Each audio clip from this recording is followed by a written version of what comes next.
James, who has lived in the Midwest, has a full history on social media, ranting about public issues, from crime and racism to homelessness. In his videos, James said he received mental health services that made him more dangerous, claiming he wanted to kill everything in sight.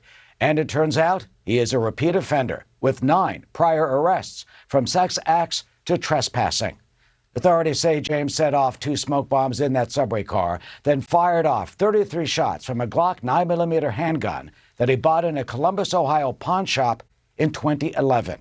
James reportedly bought a subway Metro card and used it to ride the subway hours after the shooting. But tonight, thanks to an eagle-eyed New Yorker and the work of the NYPD, James is behind bars. Tucker? Eric, Sean, thank you. So what should we think of the story? We should say at the outset that not every tragedy has obvious lessons. We are hesitant to draw quick and dirty political conclusions, particularly partisan ones, from something bad that happened. Not every mudslide in Sri Lanka or cyclone in Ohio was the result of climate change. Fair. But it's still interesting to know a lot more about the man who apparently committed this crime, Frank James. Who was he? What did he think? Well, it turns out that for years, Frank James posted black supremacist rants on his YouTube channel for all to see. Some of these videos date back to 2013 and continue to very recently. He uploaded within the last few days. Overnight, the journalist Andy Ngo unearthed a number of these posts. You can go find them online. We're not going to show them to you.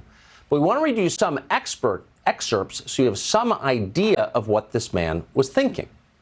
In one video he posted to YouTube, James declares that, quote, white people and black people, as we call ourselves, should not have any contact with each other. Blacks and whites, so-called, should not even be in the same hemisphere. James seemed especially enraged that Judge Ketanji Brown Jackson, Joe Biden's Supreme Court pick, had married a white man. Quote, I had no idea that she would be married to a white man. Yeah, our black sister Supreme Court Justice, power to the people, is married to an effing white man. In other posts, James called for violence against people on the basis of their skin color. In one video, James says, for example, that, quote, the white MFers that I want to kill, I really want to kill them because they're white. Pretty direct about his feelings on that. On Facebook, he posted a meme that said, quote, oh, black Jesus, please kill all the whiteys. Why was he so angry? Well, James explained that himself. Quote, the vast majority of people, white MFers, are racist. He'd seen that on CNN, and he believed it. There were signs long before the shooting yesterday that James was dangerous and that he might act out against other people. In one instance, James filmed himself shouting racial epithets at people on the street. Quote, F you and your white ass too, you MFer. And to throw that in for good luck. I don't listen, yeah, white racist MFer. They do exist. They do effing exist. We could go on and on and on. He attacks Asians, too. Disgusting. So this guy was a racist. He was not a white supremacist. And that might surprise you because Joe Biden and some of the shills who work for him, including the Attorney General and the head of DHS, have told us again and again and again, and the New York Times has confirmed this again and again and again, that white supremacists, right-wing Trump voters, are the #1 terror threat in the United States of America. Here's Biden. We must confront and defeat political extremism, white supremacy, and domestic terrorism. White supremacy, domestic terrorism, that we must confront and we will defeat. According to the United States intelligence community, domestic terrorism from white supremacists is the most lethal terrorist threat in the homeland.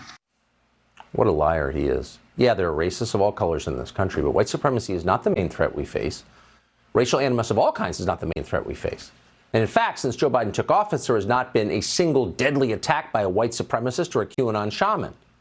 At the same time, since Joe Biden took office, a BLM supporter rammed his car into a barricade at the Capitol and murdered a police officer. Then another BLM supporter ran over dozens of people, including children, at a Christmas parade in Wisconsin, in Waukesha, killing 6 people. Many more were maimed. Most recently, a BLM supporter, and by the way, an honoree of the Barack Obama Foundation, tried to assassinate a mayoral candidate in Kentucky. Again, most people who commit acts of violence like this are mentally ill. So there isn't always an obvious political lesson. But if you take 3 steps back, maybe if the entire news media tells you every day of your life that America hates you because of your skin color, you might respond to that at a certain point. Why wouldn't you? Why wouldn't we see more crimes like this? They're being abetted and effectively encouraged by the Biden administration and the American news media, obviously, and is bad for everybody of all colors. Sowing race hatred, suspicion, anxiety is terrible for the country, and they're doing it every single day.